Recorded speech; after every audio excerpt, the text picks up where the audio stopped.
Hello everyone welcome back to my channel. I hope you are doing well and अपने exam के लिए बहुत अच्छे से प्रिपेयर कर रहे होगे।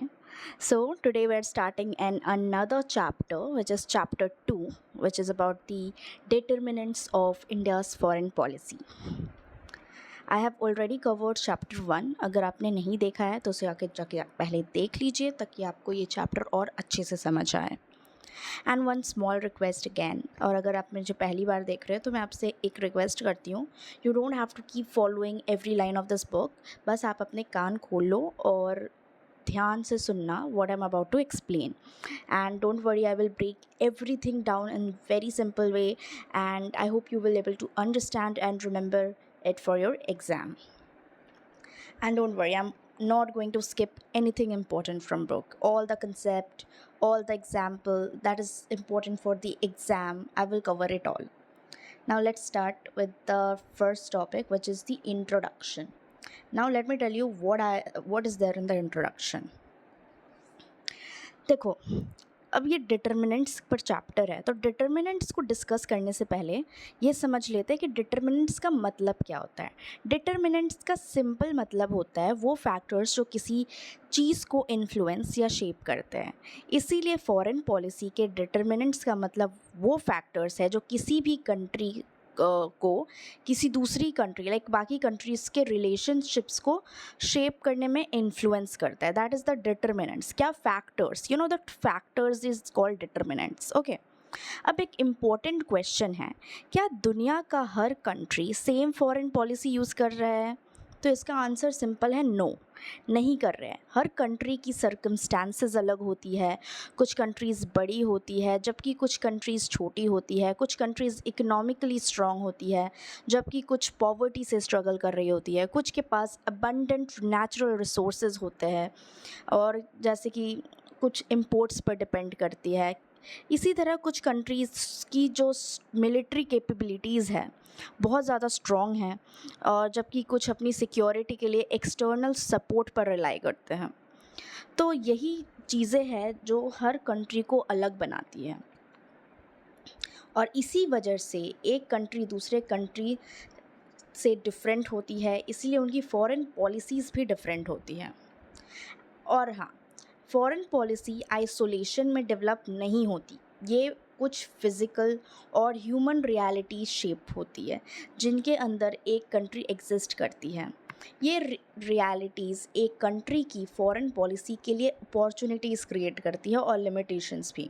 ये फैक्टर्स ये भी डिटरमाइन करते हैं कि इंटरनेशनल रिलेशन में एक कंट्री कितनी इंडिपेंडेंस इंजॉय करती है। जो कंट्रीज़ ग्रेटर इकोनॉमिक, मिलिट्री और स्ट्रेटेजिक कैपेबिलिटीज़ पोजेस करती है वो जनरली फॉरेन पॉलिसी डिसीज़न लेने में ज़्यादा ऑटोनॉमी इंजॉय करती हैं।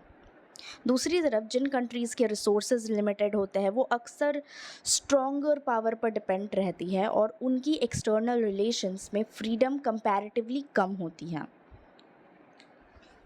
और यही बात ये भी एक्सप्लेन करता है कि कुछ कंट्रीज़ इंटरनेशनल पॉलिटिक्स में एक्टिव और इन्फ्लुएंशियल रोल प्ले करती है जबकि कुछ पैसिव पार्टिसिपेंट बनी रहती हैं और अक्सर स्ट्रॉन्गर स्टेट्स के डिसीजन से अफेक्ट होती है।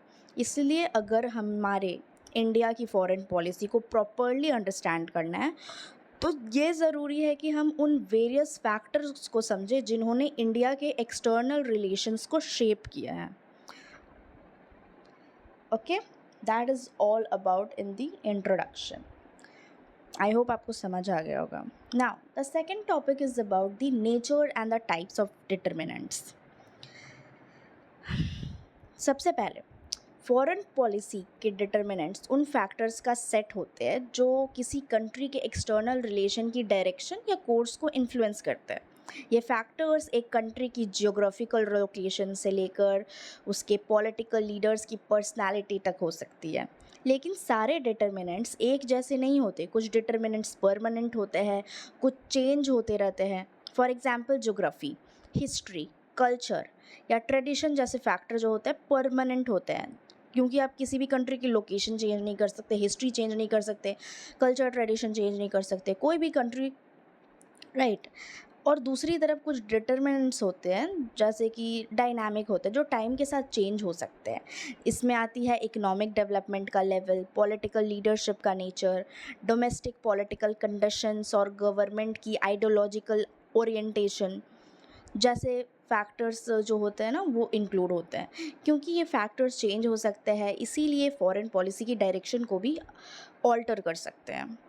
एक और इम्पॉर्टेंट पॉइंट ये है कि डिटर्मिनेंट्स एक कंट्री के कंट्रोल के बाहर होती हैं। अगर कुछ को कॉन्शियस एफर्ट्स और पॉलिसी डिसीजन के थ्रू मॉडिफाई किया जा सकता है। Got it? लाइक फॉर मैं एक सिंपल एग्जांपल देती हूँ, अगर आपको अच्छे से समझ नहीं आया हो। A country can choose it's friend but can not choose it's neighbour. कोई कंट्री अपने नेबर्स, अपनी हिस्ट्री या कल्चरल रूट्स को चेंज नहीं कर सकती, लेकिन वो अपनी इकोनॉमी को इम्प्रूव कर सकती है, अपनी मिलिट्री कैपेबिलिटीज़ को स्ट्रेंथन कर सकती है, न्यू पॉलिसीज़ अडॉप्ट कर सकती है और डिफरेंट विजन्स वाले लीडर इलेक्ट कर सकती है। इसीलिए कुछ डिटर्मिनेंट्स फिक्स्ड होते हैं, जबकि कुछ नेशनल रिक्वायरमेंट के अकॉर्डिंग एडजस्ट किए जा सकते हैं। अब देखो, चेंजेबल डिटर्मिनेंट्स की इंपॉर्टेंस इंडिया और चाइना के एग्जाम्पल में क्लियरली देखी जा सकती है। कुछ डिकेड्स पहले दोनों कंट्रीज़ वर्ल्ड पॉलिटिक्स में मेजर प्लेयर नहीं मानी जाती थी, लेकिन रैपिड इकोनॉमिक ग्रोथ और दूसरे एरियाज़ में इम्प्रूवमेंट के थ्रू इन्होंने अपनी इंटरनेशनल पोजीशन को ट्रांसफॉर्म कर दिया। आज इन्हें एमर्जिंग, राइजिंग या लीडिंग पावर के रूप में डिस्क्राइब किया जाता है। ये शो करता है कि ऑल्दो कुछ डिटर्मिनेंट्स परमानेंट होते हैं, लेकिन चेंजेबल डिटर्मिनेंट्स का इफ़ेक्टिव मैनेजमेंट इंटरनेशनल रिलेशन में किसी कंट्री के रोल को सिग्निफिकेंटली इन्हांस कर सकता है। अब चलो टाइप्स ऑफ डिटर्मिनेंट्स बताती हूँ। ओके,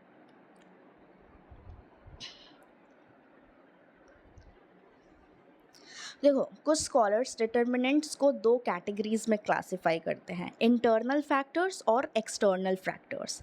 इंटरनल फैक्टर्स वो होते हैं जो कंट्री के अंदर ओरिजिनेट होते हैं। इसमें geography, history, culture, economic development, leadership और डोमेस्टिक पॉलिटिकल कंडीशंस इंक्लूड होते हैं।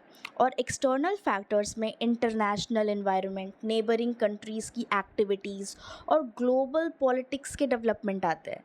लेकिन इस क्लासिफिकेशन को क्रिटिसाइज़ भी किया गया है, क्योंकि एक्सटर्नल फैक्टर्स अक्सर डोमेस्टिक पॉलिसीज़ के साथ क्लोजली कनेक्टेड होते हैं।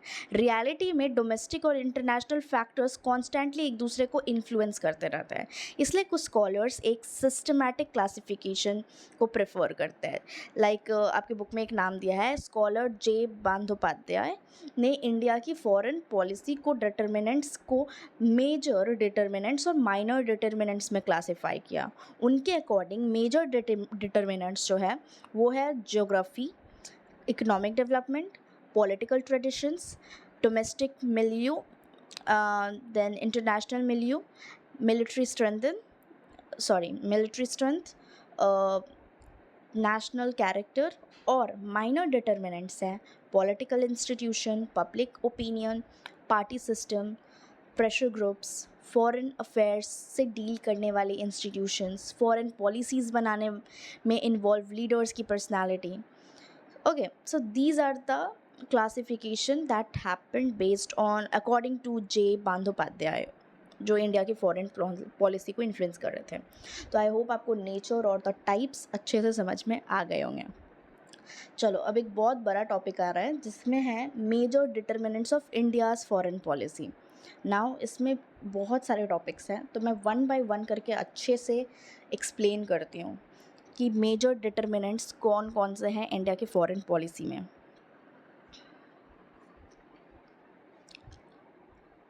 सबसे पहला है जियोग्राफिकल फैक्टर। ज्योग्राफिकल फैक्टर का मतलब होता है किसी कंट्री की फ़िज़िकल फीचर्स। इसमें उसका size, shape, location, natural resources, climate और नेबरिंग कंट्रीज़ शामिल होती है। नाउ ज्योग्राफी फॉरेन पॉलिसी का सबसे इम्पॉर्टेंट डिटर्मिनेंट्स माना जाता है, क्योंकि कोई भी कंट्री अपनी ज्योग्राफिकल लोकेशन को चेंज नहीं कर सकती। ज्योग्राफी एक परमानेंट रियलिटी होती है और ये कंटिन्यूसली किसी कंट्री के एक्सटर्नल रियलिटीज़ को इन्फ्लुएंस करते रहती है। इंडिया के केस में ज्योग्राफी ने कई एडवांटेजेस प्रोवाइड किए हैं। इंडिया एरिया के हिसाब से दुनिया का 7th लार्जेस्ट कंट्री है और एशिया के साउथ पार्ट में एक स्ट्रेटेजिक पोजीशन ऑक्यूपाई करता है। इसके पास माउंटेन्स है, प्लेन्स है, प्लेट्यू है, रिवर्स है, डिज़र्ट्स है और लॉन्ग कोस्ट लाइन्स है, जिससे डाइवर्स ज्योग्राफिकल फीचर्स हैं। ये डाइवर्सिटी इंडिया को इमेंस स्ट्रेटेजिक और इकोनॉमिक इम्पोर्टेंस देती है। ओके, एक और इम्पॉर्टेंट एडवांटेज इंडिया की है नेचुरल बाउंड्रीज। नॉर्थ में हिमालय माउंटेन एक प्रोटेक्टिव बैरियर की तरह काम करता है, जबकि इंडियन ओशन को 3 साइड से सराउंड करता है। बेसिकली इंडिया की बाउंड्रीज़ को इंडियन ओशन 3 साइड से सराउंड करता है। इन जोग्राफिकल फीचर्स ने हिस्टोरिकली इंडिया की सिक्योरिटी में बहुत ज़्यादा कंट्रीब्यूशन दिया है। इंडिया की लॉन्ग कोस्ट लाइन भी एक मेजर एडवांटेज है। एक सेकेंड। ओके, सो इंडिया की जो लॉन्ग कोस्ट लाइन है वो भी एक मेजर एडवांटेज है। ये इंडिया को इम्पोर्टेंट सी रूट से कनेक्ट करती है और इंडियन ओशंस रीजन में ट्रेड और मैरिटाइम अफेयर्स का की प्लेयर बन जाती है। ओके, इस स्ट्रेटेजिक लोकेशन की वजह से इंडिया ग्लोबल पॉलिटिक्स और इंटरनेशनल ट्रेड में एक इम्पोर्टेंट पोजीशन ऑक्यूपाई करता है। लेकिन ज्योग्राफी कुछ चैलेंजेस भी क्रिएट करती है। वही सी रूट्स जो ट्रेड को फैसिलिएट करती है, उन्होंने यूरोपियन पावर्स को इंडिया तक पहुंचने और इवेंचुअली इंडिया को कॉलोनाइज करने का मौका दिया। इसी तरह इंडिया की ज्योग्राफिकल लोकेशन ने उसको नेबर दिए हैं और नेबर्स कंट्री के साथ रिलेशन ने इंडिया की फॉरेन पॉलिसी को काफ़ी इन्फ्लुएंस किया है। इंडिया ने चाइना और पाकिस्तान दोनों के साथ वॉर्स लड़ी है और कई नेबरिंग कंट्रीज़ के साथ टेंशन के पीरियड भी देखे गए हैं। इसीलिए इंडिया की फॉरेन पॉलिसी का एक मेजर ऑब्जेक्टिव हमेशा अपने नेबर्स के साथ फ्रेंडली रिलेशंस मेंटेन करना हो रहा है।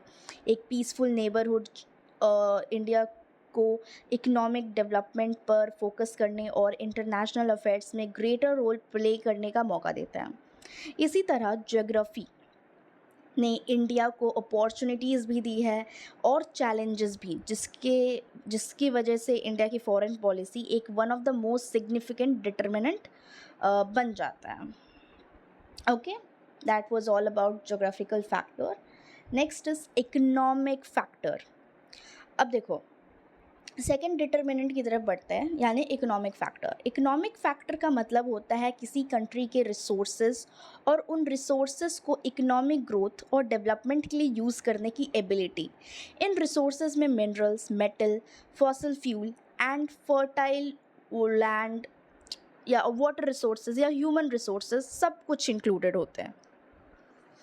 इकोनॉमिक स्ट्रेंथ हमेशा फॉरेन पॉलिसीज़ में इम्पॉर्टेंट रही है, लेकिन ग्लोबलाइजेशन, लिबरलाइजेशन एंड प्राइवेटाइजेशन के ईरा में इसकी इम्पोर्टेंस जो है इंक्रीज़ हो गई। आज इकोनॉमिक पावर को नेशनल पावर के एक मेजर सोर्स में माना जाता है। इंडिया के रिगार्ड में फॉर्चुनेट है क्योंकि उसके पास देखो, इंडिया के पास काफ़ी ज़्यादा नेचुरल और ह्यूमन रिसोर्सेज हैं। इंडिया के पास फर्टाइल एग्रीकल्चर लैंड है, लार्ज पॉपुलेशन है, स्किल्ड ह्यूमन रिसोर्सेज हैं जो फेवरेबल होते हैं डेमोग्राफिक प्रोफाइल के लिए।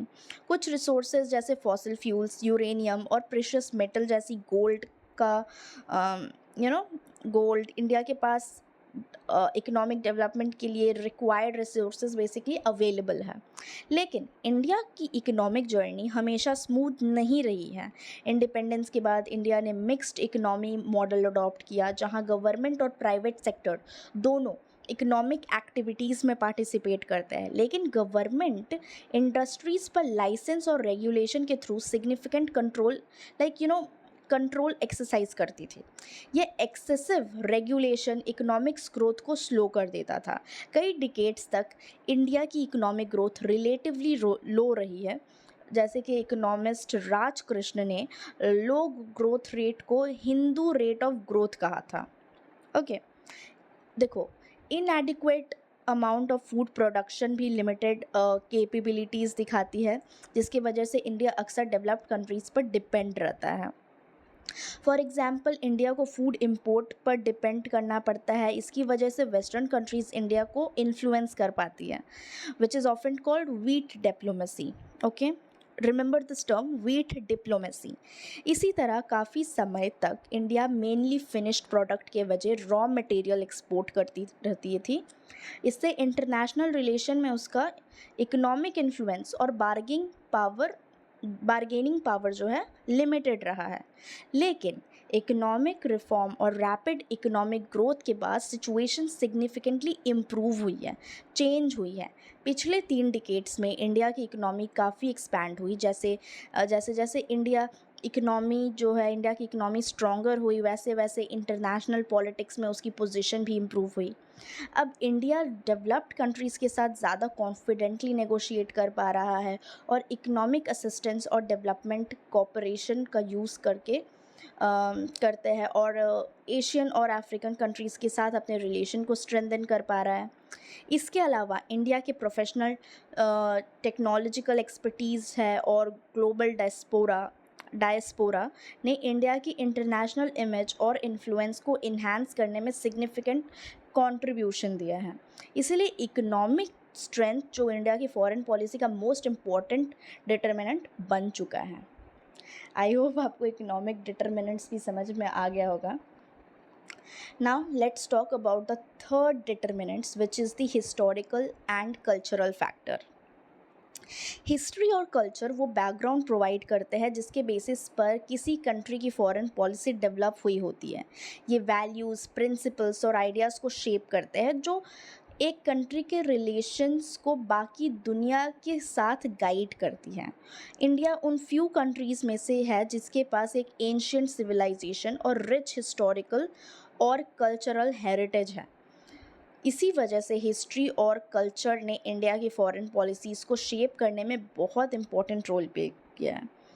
नाउ इंडिया का हिस्टोरिकल एक्सपीरियंस में उसकी एक्सटर्नल रिलेशन को डीपली इन्फ्लुएंस किया है। लाइक फॉर एग्जांपल, इंडिया लगभग 200 साल तक ब्रिटिश कॉलोनियल रूल के अंडर रहा है। इस पीरियड के दौरान इंडिया की इकोनॉमी को काफ़ी नुकसान हुआ। एक्चुअली ईयर्स 1700 में इंडिया का वर्ल्ड जीडीपी में लगभग 1/4 का शेयर था। लेकिन जब इंडिया 1950 में इंडिपेंडेंट हुई तब कॉलोनियल एक्सप्लॉयटेशन की वजह से उसका शेयर ड्रास्टिकली डिक्लाइन हो चुका था। कॉलोनियल रूल का यह एक्सपीरियंस इंडिया की फॉरेन पॉलिसी पर एक लास्टिंग इम्पैक्ट छोड़ गया। इंडिपेंडेंस के बाद इंडिया ने दुनिया भर में कॉलोनियलिज्म और इम्पीरियलिज्म को स्ट्रांगली अपोज किया। इंडिया का मानना था कि किसी भी कंट्रीज़ का फॉरेन डोमिनेशन के अंडर नहीं रहनी चाहिए। इसी तरह इंडिया ने रेशियल डिस्क्रिमिनेशन और अपार्थाइड को भी कॉन्स्टेंटली अपोज किया, specially in south Africa. Okay, India के हिस्टोरिकल एक्सपीरियंस का एक बहुत इंपॉर्टेंट एस्पेक्ट था उसकी freedom struggle. Indian national movement ने फ्रीडम, इक्वालिटी, जस्टिस और ऑप्रेस्ड नेशन के बीच सॉलिडरिटी जैसे वैल्यूज़ को प्रमोट किया। इसी वजह से इंडिपेंडेंट इंडिया ने एशिया और अफ्रीका के न्यूली इंडिपेंडेंट कंट्रीज़ को सपोर्ट दिया और Afro Asian solidarity strong advocate बना। इंडिया ने यूनाइटेड नेशन पर भी काफ़ी ट्रस्ट रखा और नेशंस के बीच पीस और कोऑपरेशन प्रमोट करने के एफर्ट्स दिए और सपोर्ट भी किया। तो आज भी इंडिया की फॉरेन पॉलिसी को गाइड करने वाले जो प्रिंसिपल्स है कॉलोनियल रूल के एक्सपीरियंस और नेशनल मूवमेंट की वैल्यूज़ में रूटेड हैं। हिस्ट्री के अलावा इंडिया की कल्चरल हेरिटेज ने भी फॉरेन पॉलिसीज़ पर डीप इन्फ्लुएंस डाला है। नाउ इंडिया की civilisational traditionally piece, tolerance, coexistence और ह्यूमैनिटी के वेलफेयर को प्रमोट करती है। लाइक एक एग्जाम्पल है जो आपको याद रखना, दैट इज़ वासुदेव कुटुंबकम। इसकी फ़िलॉसफी का मतलब होता है पूरी दुनिया एक परिवार है, और इंडिया के इस बिलीफ को रिफ्लेक्ट करती है कि सभी नेशंस और लोग इंटरकनेक्टेड हैं। ग्लोबलाइजेशन के आने से बहुत पहले ही इंडियन फिलॉसफी यूनिवर्सल ब्रदरहुड का आइडिया प्रमोट कर रही थी।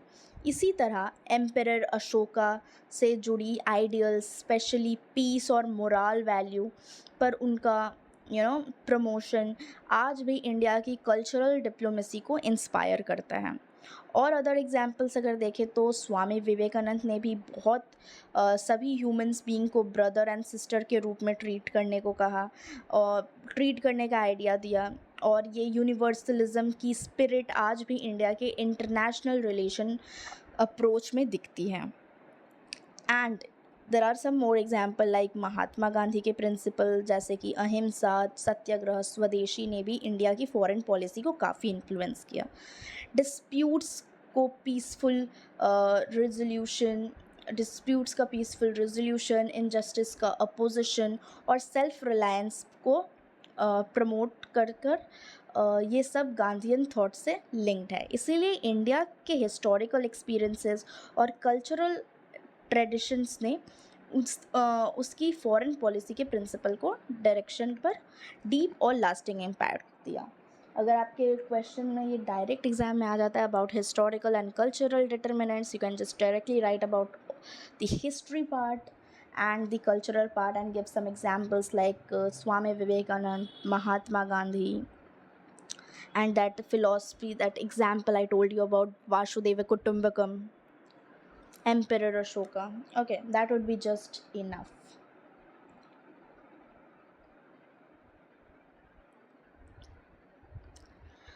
Okay, let's cover the next one and this is domestic milieu. Now, domestic milieu का मतलब है वो social, cultural, political, ethnic, religious और लिंग्विस्टिक कंडीशन जो किसी कंट्री के अंदर एग्जिस्ट करती है और उसकी फॉरेन पॉलिसीज़ को इन्फ्लुएंस करती है। सिंपल वर्ड में कहूँ तो फॉरेन पॉलिसी कभी भी आइसोलेशन में नहीं बनती। किसी कंट्री के इंटरनल कंडीशन उनकी एक्सटर्नल कंडीशन से शेप होती है। ओके, नाउ इंडिया दुनिया के सबसे डाइवर्स कंट्रीज़ में से एक है। यहाँ बहुत तरह के रिलीजियस, लिंग्विस्टिक, एथनिक और कल्चरल डाइवर्सिटी मिलती है। ये डाइवर्सिटी इंडिया की फॉरेन पॉलिसी को सिग्निफिकेंटली इन्फ्लुएंस करती है।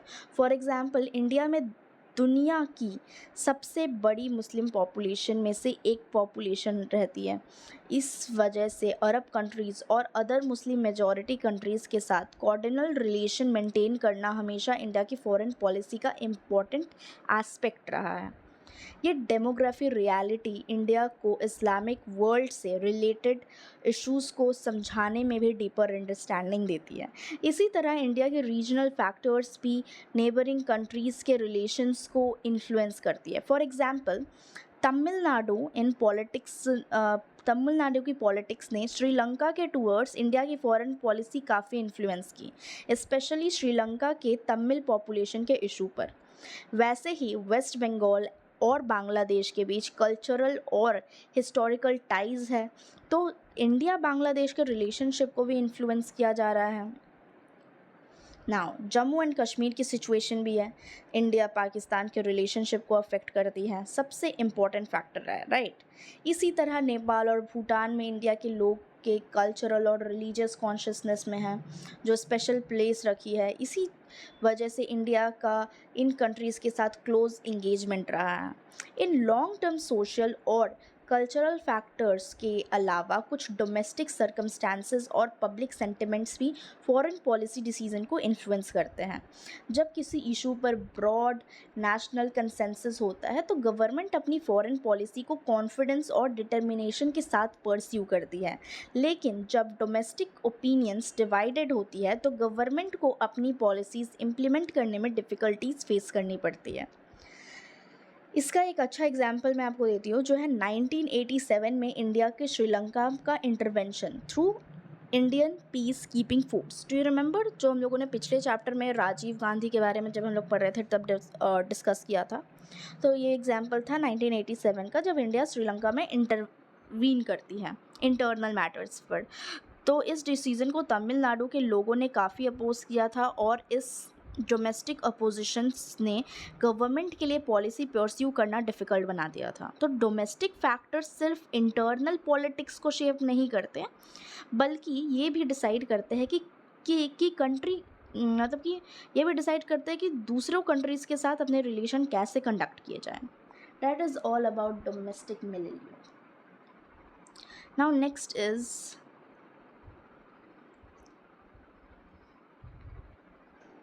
Okay, so the next is persona of leadership. Okay guys, इस वीडियो को यहीं एंड करते हैं बिकॉज मुझे एक ज़रूरी काम आ गया है। I promise I will upload the next video सून, और आप डिस्क्रिप्शन में पूरे प्लेलिस्ट देख सकते हैं और आपको वीडियो आराम से मिल जाएगी। So let's see you in the next video. और अगर आपको समझ आ गया हो चैप्टर और तो आप इस वीडियो को लाइक कर दीजिएगा, कमेंट कर दीजिएगा एंड मेरे चैनल को सब्सक्राइब। और अगर कोई डाउट हो गया हो या कोई डाउट रह गया हो तो आप मुझे कमेंट सेक्शन में पूछ सकते हैं। I will reply to your comments soon. Thank you so much for watching. See you in the next video.